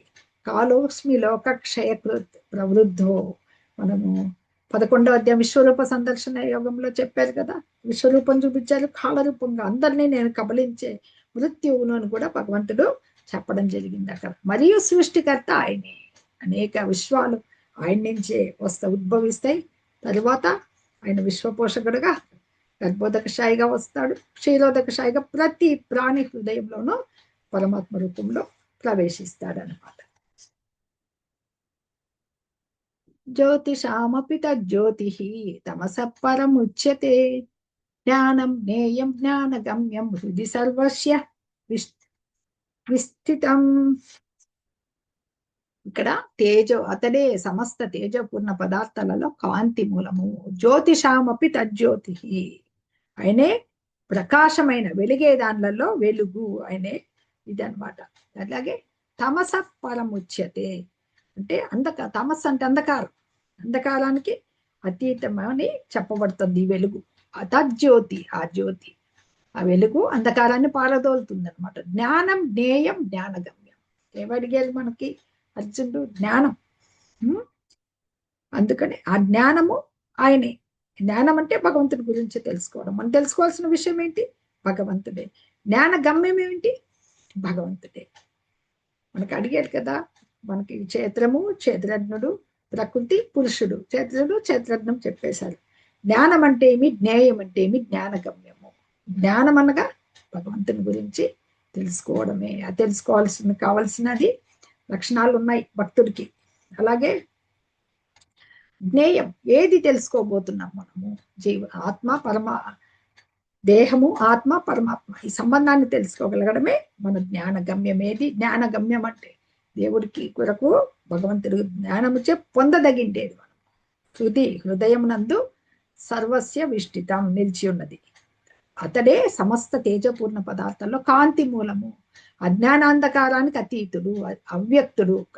జ్ఞానంతో తెలుసుకోదగ్గవాడు, జ్ఞానంతో పొందదగ్గవాడు అయ్యి అందరి హృదయాల్లో అధిష్ఠించి ఉన్నాడు. అది భగవంతుడు ఇక్కడ చెప్తున్నారు అనమాట. ఇప్పుడు మనకి సూర్యచంద్రుడు, నక్షత్రాలు, ఇవన్నీ తేజాలకి భగవంతుడే కారణం. ఆయన యొక్క దేహకాంతే అది. అలాగే మనకి ఇక్కడ మనకి భౌతిక జగత్తు మొత్తము, ఆధ్యాత్మిక ఆకాశాలన్నీ స్వయం ప్రకాశాలు వెలుగుతూ ఉంటాయి. ఈ భౌతిక జగత్తు మహత్తత్వంతో కప్పబడింది కాబట్టి, మనకి అంధకారం ఉంది కాబట్టి సూర్యచంద్రులు, విద్యుత్తు అవసరమైనవి. అవి ఎలా వచ్చింది? ఆ వెలుగు భగవంతుని దేహకాంతి రిఫ్లెక్ట్ అయిందనమాట. ఇది ఇక్కడ మన పరమ నియామకుడైన భగవంతుని గురించి తెలుసుకోదగ్గడమే జ్ఞానం. హరే కృష్ణ. ఇది క్షేత్రం తథా జ్ఞానం జ్ఞేయం చోక్తం సమాసతః మద్భక్తయే తద్విజ్ఞాయ మద్భావాయోపపద్యతే. ఈ విధముగా క్షేత్రము, జ్ఞానము మరియు జ్ఞాన విషయం నేను సంగ్రహంగా తెలియజేశాను. కేవలము నా భక్తులు మాత్రమే దీన్ని యథార్థంగా అర్థం చేసుకోగలరు. అలా చేసిన పిదప వారు నా దివ్య స్వభావాన్ని పొందుతారు. ఎవరు అర్థం చేసుకోగలరు? ఆయన అండర్స్టాండ్ చేసుకునే వాళ్ళు ఎవరు, ఎలా ఉంటారు? వాళ్ళు భక్తులు మాత్రమే. ఈయన చైత్రం చెప్పారు, జ్ఞానం ఏంటని చెప్పారు, జ్ఞాన విషయం చెప్పారు, అంతా చెప్పారు.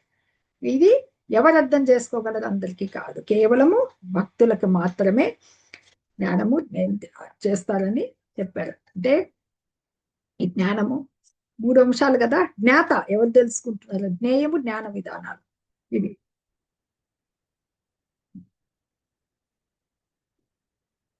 ఎస్, ఇంతవరకు మన కర్మక్షేత్రము, జ్ఞాన విధానము, ఆత్మ పరమాత్మల విషయాలు తెలియబడ్డాయి అన్నమాట. ఇందుకు ఇవన్నీ శుద్ధ భక్తులే ఈ 3 అంశాలు బాగా అర్థం చేసుకోగలుగుతారనమాట.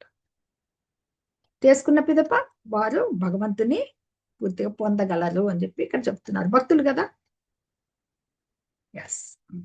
ప్రకృతిం పురుషం చైవ విద్యనాది ఉభావపి వికారాంశ గుణాంశైవ విద్ధి ప్రకృతి సంభవాన్.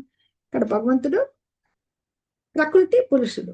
ఇక్కడ ప్రకృతి అంటే భౌతిక ప్రకృతి, జీవులు రెండు కూడా అనాది అయినవి అనేది సనాతనమైనవి అని తెలుసుకోవాలి. వాటి మార్పులు, భౌతిక గుణాలు కూడా భౌతిక ప్రకృతి నుండే పుట్టాయి. ఎలా మార్పులు? రెండు కూడా అనాది అయినవి. భగవంతుని ఎప్పటి నుంచో ఉన్నాయి, జీవులు కూడా ఉన్నామని చెప్పాం కదా. ఇవి ఇక్కడ పురుషం అంటే పరమ పురుషుడు భగవంతుడు అయితే, ఇక్కడ పురుషుడు జీవులు అనమాట. అది ఇవన్నీ కూడా అంటే ఈ ఈ ఈ కర్మక్షేత్రమైన దేహము భౌతిక ప్రకృతిలోకి వచ్చేసింది కదా. దేహం తీసుకున్నప్పుడు భౌతిక ప్రకృతి మయమైంది కదా. ఇక్కడ దీంట్లో బద్ధుడై ఉండి దేహ కర్మలను అనుభవించేవాడే ఆత్మ. ఆ ఆత్మే పురుషుడు అనమాట. ఇంకొక జ్ఞాత ఎవరున్నారు? అతనితో పాటు పరమాత్ముడు ఉన్నారు. ఈ రెండు భౌతిక ప్రకృతి, ఈ జీవాత్మ, ఈ రెండు కూడా నిత్యమైనటివే. ఎందుకంటే మనకి కారణోదక సాయి విష్ణువు అని చెప్పాం కదా. ఫస్ట్ భౌతిక ప్రకృతి ఆయనదే లీనమై ఉండి అవసరం కలిగినప్పుడే మహత్తత్వం ద్వారా వ్యక్తమైతూ ఉంటుంది అనమాట. అది ఆ విధంగానే మహాప్రలయం సంభవించినప్పుడు జీవులు కూడా అతని అందే నిలిచి ఉంటారనమాట. అది ఇక్కడ అక్కడి నుంచి పుట్టాయి మార్పులు. భౌతిక గుణాలు కూడా భౌతిక ప్రకృతి నుంచే పుట్టాయి అని చెప్పి చెప్తున్నారు. ఇక్కడ రకాలు చెప్తారు, చూద్దాం. హరే కృష్ణ. కార్యకారణ కర్తృత్వే హేతు ప్రకృతి రుచ్యతే పురుష సుఖ దుఃఖానాం భోక్తృత్వే హేతు రుచ్యతే. ఇక్కడ జీవులు, ప్రకృతి, వీళ్ళ యొక్క పాత్ర ఎంతవరకు ఉందే చూద్దాం. సమస్త భౌతిక కార్యములన్నింటికి ప్రకృతియే కారణము కాగా ప్రపంచమునందలి సుఖదుఖములను అనుభూతి చెందుట జీవాత్మయే బాధ్యుడు అని చెప్పబడింది.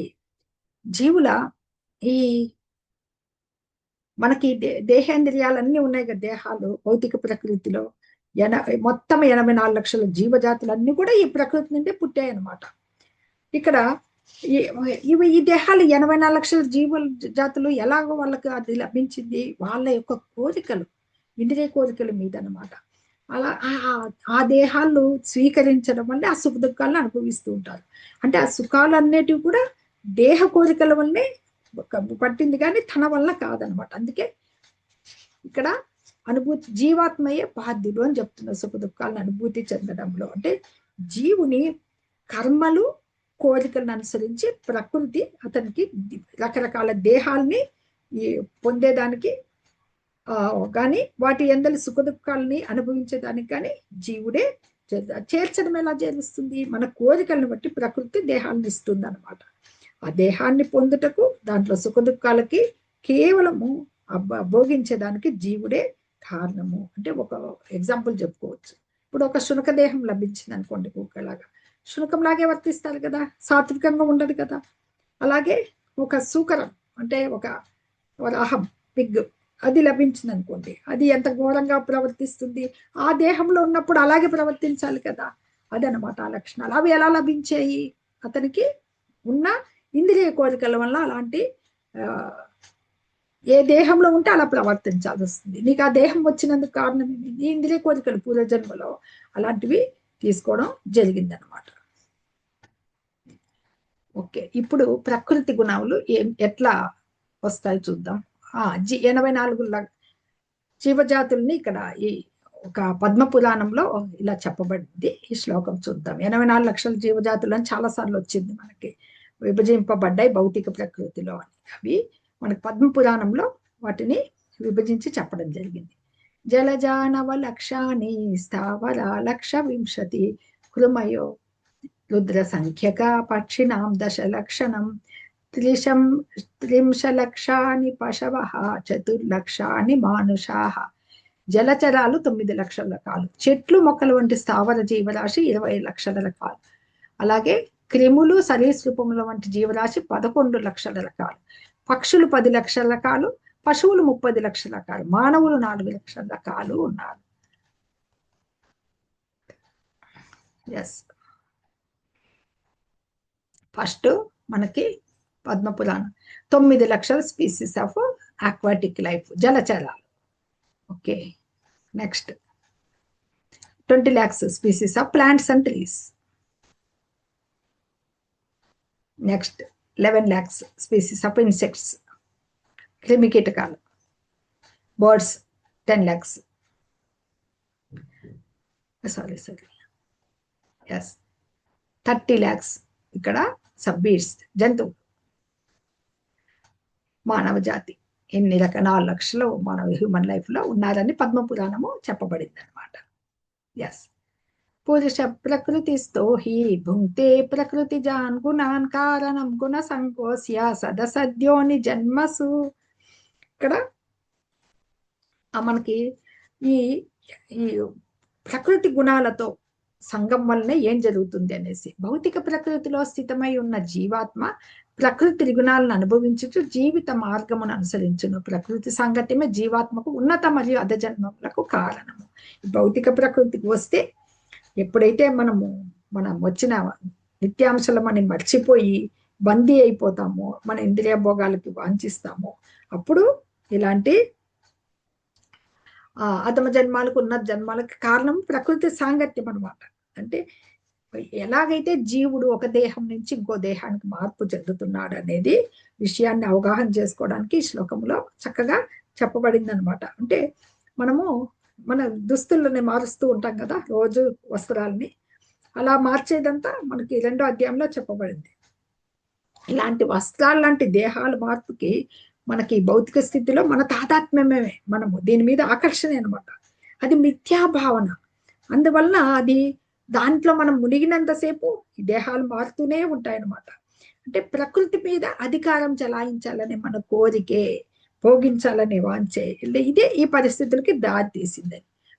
ఆ రకంగా మనకి దేవతలైనా దేవతా రూపం కావచ్చు, మానవ రూపం కావచ్చు, జంతు దేహం కావచ్చు, పక్షి దేహం కావచ్చు, కీటకము, జలచరము, సాధు జన్మ మంచిగా బల్లి, ఏదైనా కానీ అది అనంతంగా కొనసాగుతూ ఉందన్నమాట. ఈ అన్ని స్థితుల్లోనూ ఎవరికి వాళ్ళే ఏ దాంట్లో ఉన్నా నేనే ప్రభువుని, నేనే గ్రేట్ అనే అనుకుంటాను, నేను అనే నిత్యాహంకారం. కానీ వాస్తవానికి అది చేస్తూ ఉండేది ప్రకృతి ప్రభావానికి. ఎందుకు ఇలాంటి వివిధ రూపాల్లో ఉంచబడుతున్నాడో ఇక్కడ వివరిస్తున్నారనమాట. త్రిగుణాలతో, ప్రకృతి గుణాలతో గల సంపర్కము, వాటినిచ్చే అధికారం అనమాట. ప్రతి ఒక్కళ్ళు ఈ త్రిగుణాలను దాటి దివ్య స్థితిలోకి నెలకొనవలసి ఉంది. దాన్నే కృష్ణ భక్తి రస భావన అంటారనమాట. అందుకనే ఈ ఎలాగా ఈ భౌతిక భావన నుంచి మార్చుకోవాలంటే, చైతన్యం గురించి మార్పు చెందాలంటే ప్రామాణికుల ఆధ్యాత్మిక గురువుల ద్వారా శ్రవణం చేయాలన్నమాట. ఇప్పుడు అర్జునుడు ఎలాగ భగవంతుని ద్వారా ఈ జ్ఞానాన్ని అంతా ఎలా శ్రవణం చేస్తున్నారు, ఇదే చక్కటి ఉదాహరణగా చెప్పుకోవచ్చు అనమాట. ఎందుకంటే భగవంతుని సాన్నిధ్యంలో అర్జునుడు ఎలాగైతే చైతన్యవంతుడయ్యాడో, జీవుడు కూడా జ్ఞానవంతుడయ్యే కొద్ది ఆధ్యాత్మిక గురువు సాంగత్యంలో మంచి జీవితము ముందుకి ఆధ్యాత్మిక పురోగతి పొందేదానికి కారణమవుతారనమాట. ఉపద్రష్టానుమంతా చ భర్తా భోక్తా మహేశ్వర పరమాత్మేతి చాప్యుక్తో దేహేస్మిన్ పురుష పరః. ముందు శ్లోకంలో మనకి జీవుడు ఎలా ప్రకృతికి బందీ అయిపోయి రకరకాల జన్మలు పొందుతున్నారో, ఇక్కడ భగవంతుని గురించి, పరమాత్మ గురించి ఈ శ్లోకంలో చెప్పబడుతుంది అనమాట. అదే దేహంలో ఉన్న సర్వోన్నత భగవానుడు కూడా ఉంటాడు. ఆయన సర్వసాక్షి, ఉపద్రష్ట హనుమంత పర్యవేక్షకుడు సాక్షంతే, మనల్నంతా సూపర్వైజర్ అన్నమాట. అలాగే హనుమంత అంగీకరించేవాడు. అలాగే ఈయన అలా భర్త యజమానుడు, భర్త యజమానుడు, భోక్త దివ్యభోక్తుడు, మహేశ్వర పరమ పురుషుడు, పరమాత్మేతి చాప్యుక్తం ఆయనే పరమాత్మయు ఇది అని ఇక్కడ మనకి తెలియబాడైన దివ్య భోక్తవులు కలడు. దేహంలోనే సర్వోన్నత భగవానుడు కూడా ఉంటాడు. ఆయన సర్వసాక్షి, సర్వనియామకుడు, భరించి పోషించేవాడు, అలౌకిక భోక్త, సర్వోత్కృష్ట అధికారి మరియు పరమాత్మ అని చెప్పబడతాడు. మనకి 5వ అధ్యాయంలో లాస్ట్ శ్లోకం కూడా చెప్పబడుతుంది. భోక్తారం యజ్ఞ తపసాం సర్వలోక మహేశ్వరం, మహేశ్వర సర్వలోకాలకి ఈశ్వరుడు అని తెలుసుకోవాలి. సుహృదం సర్వభూతానం అందరికీ శ్రేయోభిలాషి, జ్ఞాత్వా మాం శాంతి మృచ్చత తెలుసుకున్న వాళ్ళు శాంతి సూత్రం అక్కడ శాంతి పొందుతారని చెప్తారు కదా భగవంతుడు. అంటే ఇక్కడ జీవాత్మ ఏం చేస్తున్నారు, ఇక్కడ ఈ కర్మక్షేత్రం మనకుంది కదా, ఈ కర్మలన్నీ అనుభవిస్తూ ఉంటే పరమాత్ముడు మాత్రం ఆ భోక్తగా లేక ఆ కర్మల యందు వర్తించువాడుగా ఉండడు. అక్కడ సాక్షిగా, ఉపద్రష్టగా, హనుమంతగా, దివ్య భోక్తగా వర్తిస్తూ ఉంటాడు అనమాట. అందుకని ఆయన పరమాత్మ అని చెప్పాడనమాట. ఆ పరమాత్మ ఇంతకు ముందు చూసాం కదా, సర్వత్రా పాణిపాదాలని కలిగి ఉంటారు. అలాగే పరమాత్మ దేవదేవుని ప్రాతినిధ్యం కాబట్టి మన హృదయస్థులో నిలిచి జీవాత్మ ఏదైతే భోగాన్ని కోరుతున్నారో అది అనుమతిస్తూ ఉంటాడు. అక్కడ అంగీకరించేవాడు అనమాట. ఆయన సర్వసాక్షి, సర్వనియామకుడు, పోషించేవాడని అక్కడ. అందుకనే జీవాత్మ భుక్తం పోషింపబడివాడంటే పరమాత్మ భోక్త పోషించేవాడు అనమాట. మనల్ని పోషించేవాడు, మనం పోషింపబడేవాళ్ళని. ఆయన నియామకుడు, మనము నియమింపబడేవాళ్ళం అనమాట. ఇది ఆ భౌతిక శక్తితే మనము జీవుడు బందీ అయినంత కాలము ఆధ్యాత్మిక శక్తి వైపు మరల్చుటకు భగవంతుడు మన హృదయస్థ పరమాత్మగా మనకి డైరెక్షన్స్ ఇస్తూ ఉంటాడు. అది తెలుసుకోగలగాలి ఆయనది. కొంచెం మనకు స్వాతంత్రం ఇచ్చాడు కదా, మనకి ఆ స్వాతంత్రాన్ని మనం ఉపయోగించుకుని నాకే అంతా తెలుసు అన్న భావనలో ఆయన్ని పక్కకు నెట్టేస్తాం. కానీ ఆయన్ని గుర్తించగలిగితే ఆయన డైరెక్షన్ లోనే మనం ముందుకెళ్తాం. మనము మనకి ఇచ్చిన ఇంత స్వాతంత్రాన్ని దుర్వినియోగం చేయడమే మనకి భౌతిక క్లేశాలకి కారణం అన్నమాట. కనుకనే భగవంతుడు ఎప్పుడు అంతర్బాహ్యాల నుంచి మనకి చేస్తూనే ఉంటాడు జ్ఞానోపదేశం అనమాట. లాస్ట్ లో వస్తుంది మనకి 18వ అధ్యాయంలో సర్వధర్మాన్ పరిత్యజ్య మామేకం శరణం వ్రజ. చూద్దాం అప్పుడు. ఎస్ యా ఏవం వేత్తి పురుషం ప్రకృతిం చ గుణై సహా సర్వదా వర్తమానోపి న సభూయోభిజాయతే. ప్రకృతి, జీవాత్మ మరియు ప్రకృతి గుణముల మధ్య సహచర్యముల గురించి యథార్థంను అర్థం చేసుకున్న వారు మళ్ళీ ఇక పుట్టరు. వారి ప్రస్తుత పరిస్థితి ఎలా ఉన్నా వాళ్ళు విముక్తి చేయబడతారు. సరే, ఇంత నాలెడ్జ్ తెలుసుకున్నారు కదా, మరి ఆ నాలెడ్జ్కి ఒక ఇది ఉండాలి కదా, మనకి ఆ ఫలితం, ఆ ప్రయోజనం గురించి చెప్తున్నారు. ఇదంతా తెలుసుకుంటే ప్రకృతి, భౌతిక ప్రకృతి, జీవాత్మ, ప్రకృతి త్రిగుణాల మధ్య సహచర్యముల గురించి యథార్థంగా అర్థం చేసుకున్న వాళ్ళు మళ్ళీ జన్మించరు అని చెప్తున్నారు. ఇంకా భగవంతుడు ఇక్కడ కొన్ని పద్ధతులు చెప్పబోతారు. ఇంకా ఏమంటే భగవంతుని ఎలా పొందగలగాలి.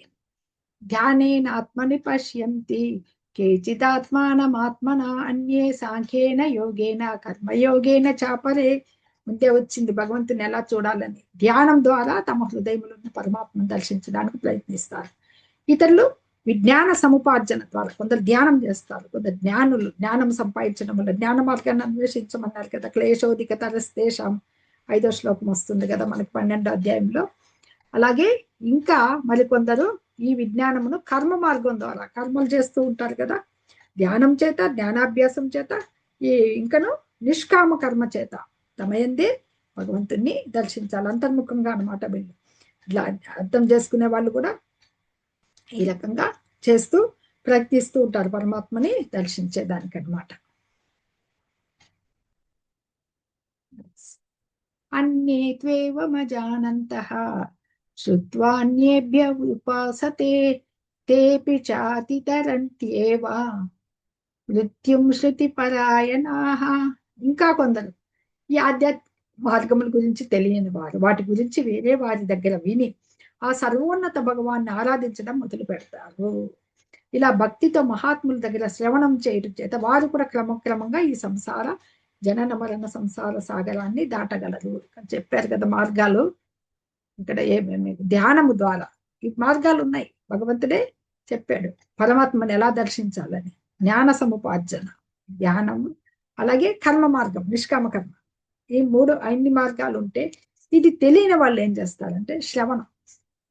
తెలియని వాళ్ళు భగవంతుని గురించి తెలుసుకోవడానికి ప్రయత్నిస్తారనమాట. భక్తి, ఇక్కడ భక్తి. శృతి పరాయణాహ ఇక్కడ చెప్తున్నారు కదా.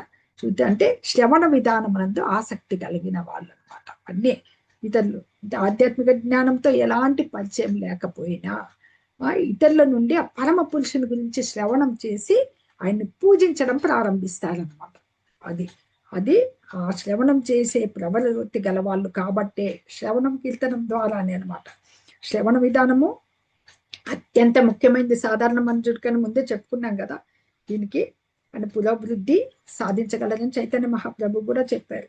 అందులో ఆ శ్రవణంలో హరే కృష్ణ మహామంత్రుల శ్రవణం మరీ మరీ ఉత్తమమైందనమాట. ఆ శ్రవణ లాభాన్ని పొందినప్పుడు సర్వము అవగతమైపోతుంది.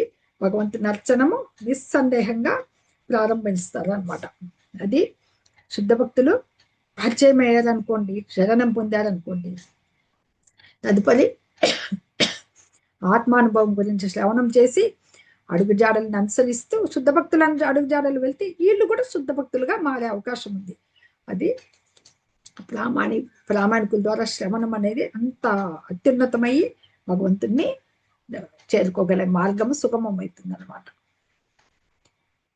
యావత్ సంజాయతే కించిత్ సత్వం స్థావర జంగమం క్షేత్రజ్ఞ సంయోగ తద్విద్ధి భరతర్షభ.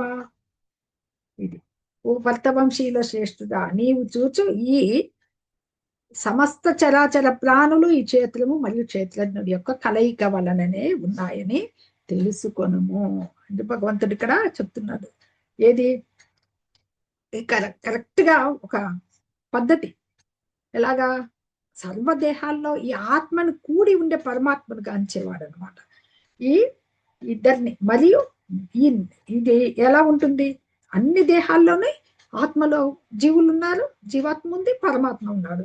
అలాగే ఈ నాశవంతమైన దేహం నందలి ఆత్మ పరమాత్మ. ఇది దేహం అయితే నాశనం అవుతుంది, కానీ ఆత్మ పరమాత్మ ఇద్దరు ఎన్నటికీ నశింపని వారు. సకల జీవులలోనూ భగవంతుణ్ణి జీవాత్మని రెండు చూడగలిగే వాళ్ళు. అలాగే ఈ దేహంలో జీవాత్మ పరమాత్మ ఎన్నటికీ నశించని వారు అనేది తెలుసుకోగలరు. సరే 28వ శ్లోకం, ఇది 27 కదా. ఓకే.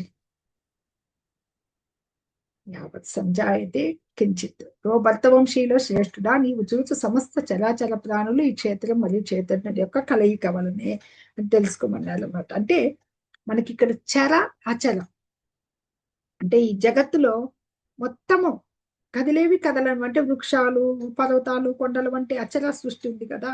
చరా సృష్టి అంటే ఏమి, కదిలే జీవులన్నీ కూడా.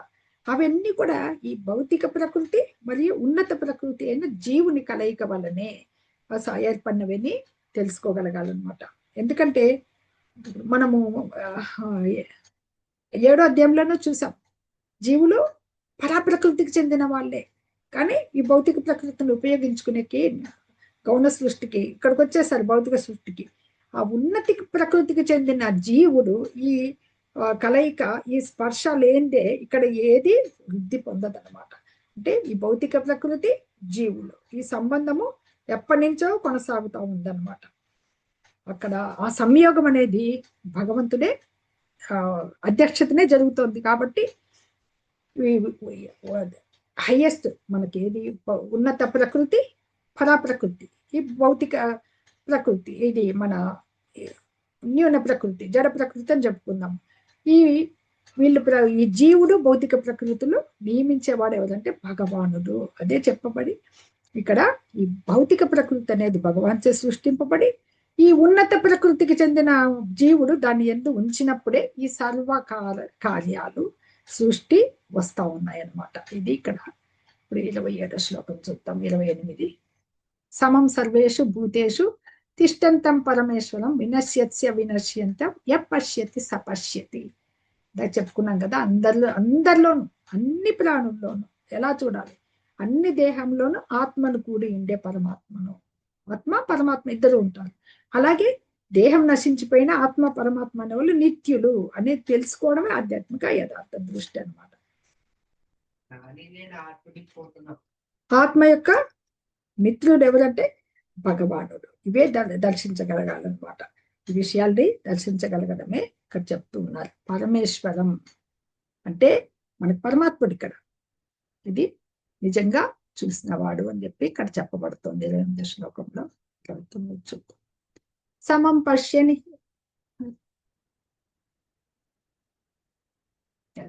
సమం పశ్యంతి సర్వత్ర సమవస్థితం ఈశ్వరం నహి నస్త్యాత్మనాత్మానం తతో యాతి పరాంగతిం.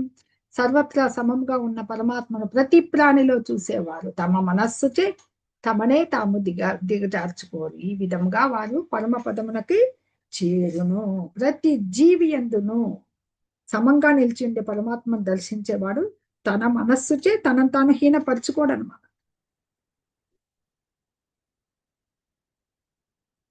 ఎప్పటికీ ఎందుకు భౌతిక ఆ స్థితిని అంగీకరించడం వల్ల తన ఆధ్యాత్మిక స్థితికి ఉంది కదా మనకి, ఎప్పుడైతే అవగాహన చేసుకుంటాడో నేను ఇక్కడ వచ్చి ఉన్నాను ఈ భౌతిక జగత్తులో, కానీ నాలో అంతరంగంలో భగవంతుడు పరమాత్మ రూపంలో శ్రీకృష్ణుడు ఉన్నాడని అవగాహన చేసుకోవడమే జ్ఞానం అన్నాం కదా. అలాగే ప్రతి జీవిలో భగవంతుణ్ణి దర్శించగలగడము. అప్పుడు దర్శించగలిగినప్పుడు తనకు ఒక హింసాత్మక ప్రవృత్తి ఉంటుంది కదా, అది దాంతో దాన్ని తగ్గించుకోకుండా ఉన్నత మార్గం వైపు, అంటే తనలో ఉన్న ఈ భౌతిక సంపర్కాన్ని త్రిగుణాల ప్రభావంచే హీనపరుచుకోక మెల్లిమెల్లిగా ఉన్నత మార్గాన్ని వైపు పురోగమించేది చేస్తుంటుంది. ఎందుకంటే మన దేహం అనేది భౌతిక ప్రకృతిలో ఇంద్రియ భోగాలకు అలవాటు పడిపోయి ఉంటుంది, కానీ దాన్ని పరమాత్మ వైపు మళ్లించుకోగలగడమే ఆధ్యాత్మిక అవగాహనలో పురోగతికి మార్గం అన్నమాట. ఎస్, ప్రకృత్యైవ చ కర్మాణి నేయమానాని సర్వశః య పశ్యతి తదాత్మానం అకర్తారం స పశ్యతి. భౌతిక ప్రకృతి సృష్టింపబడిన దేహం చేతనే అన్ని కార్యములు చేయబడుచున్నవని మరియు జీవాత్మ నిజానికి ఏ పని చేయదు అని అర్థం చేసుకున్నవాడు యథార్థంగా దర్శించబడును. తన కర్త అనుకుంటాడు కదా, కాదు, ఇది భౌతిక జగత్తుతో సృష్టించబడింది. ఆ కార్యాలు జీవాత్మ ఆత్మ ఏం చేయడం లేదు, అవి ప్రకృతి వల్లనే నేను అకర్తననే తెలుసుకోగలగాలన్నమాట. అది ఇక్కడ చెప్పబడుతుంది. యథార్థాన్ని దర్శించిన వాడు యథాభూత పృథక్ భావం ఏకస్తమన్ పశ్యతి తత ఏవ చ విస్తారం బ్రహ్మ సంపద్యతే తదా. బుద్ధిమంతుడైన వాడు విభిన్న రకములో కూడిన జీవరాశులన్నీ బుద్ధిమంతుడు అన్ని ఒకే ప్రకృతిలో స్థితమై ఉన్నట్లు చూసినప్పుడు మరియు అవన్నీ దాని నుండే ఉద్భవించినవని అర్థం చేసుకున్నప్పుడు బ్రహ్మ జ్ఞానాన్ని పొందుతాడు. జ్ఞానముని ఉపదేశించాడు కదా భగవంతుడు. జ్ఞానం అంటే ఏమి ఇక్కడ?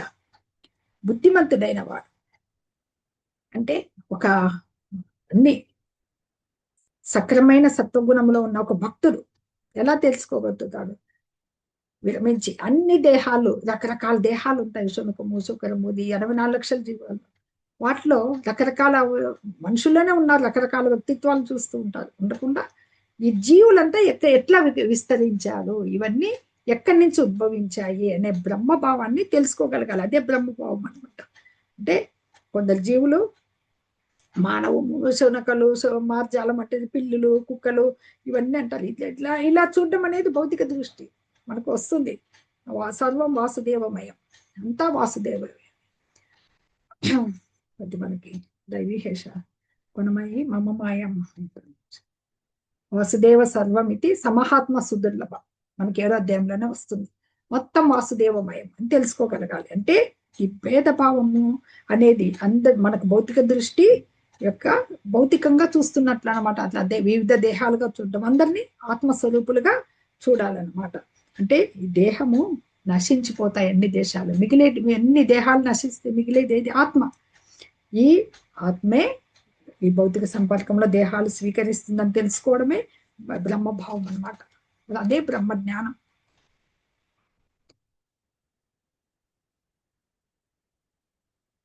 అనాదిత్వాన్నిర్గుణత్వాత్ పరమాత్మాయం అవ్యయ శరీరస్థోపి కౌంతేయ నకరోతి న లిప్యతే. ఓ కుంతీతనయుడా, ఇది పరమాత్మ నాశనం లేనిది, అనాది అయినది, దీనిని భౌతిక లక్షణాలు ఏవి లేనిది, జీవంలో స్థితమైన అది ఏమీ చేయదు, మరియు భౌతిక శక్తి చే ఏమాత్రము కలంకితము కాదు. ఈ భౌతిక ఏది అవ్యయమైన ఆత్మని ఇక్కడ వర్ణిస్తున్నారు. దివ్యమైంది, నిత్యమైంది, త్రిగుణాతీతమైందిగా దర్శిస్తారు. నిత్య దృష్టి కలిగిన వాళ్ళు, యథార్థంగా ఆత్మని దర్శించే వాళ్ళు అలా చూస్తారు అన్నమాట. అట్టి ఆత్మ దేహంతో కలిసినా గాని, దేహంలో ఉంటుంది కానీ దానికి కేవలం దేహమే మనకి ఇచ్చేస్తోంది కానీ ఆత్మ కర్మను వడలింపదు, ఆత్మ ఎప్పటికీ బద్ధము కాదు అని చెప్తున్నారు అనమాట.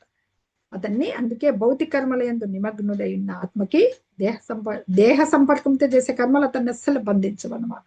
యదా సర్వగతం సౌష్మాత్ ఆకాశం నోపలిప్యతే సర్వత్రావస్థితో దేహే తదాత్మానోపలిప్యతే. ఆకాశం అంతటా వ్యాపించి ఉన్న తన సూక్ష్మ స్వభావం కారణంగా, ఆకాశం అంటే ఈథర్, ఇక్కడ వాయువులో ఎట్లా రేణువులు ఉంటాయి మొత్తం సూక్ష్మంగా, దేంతో కూడా కలయి.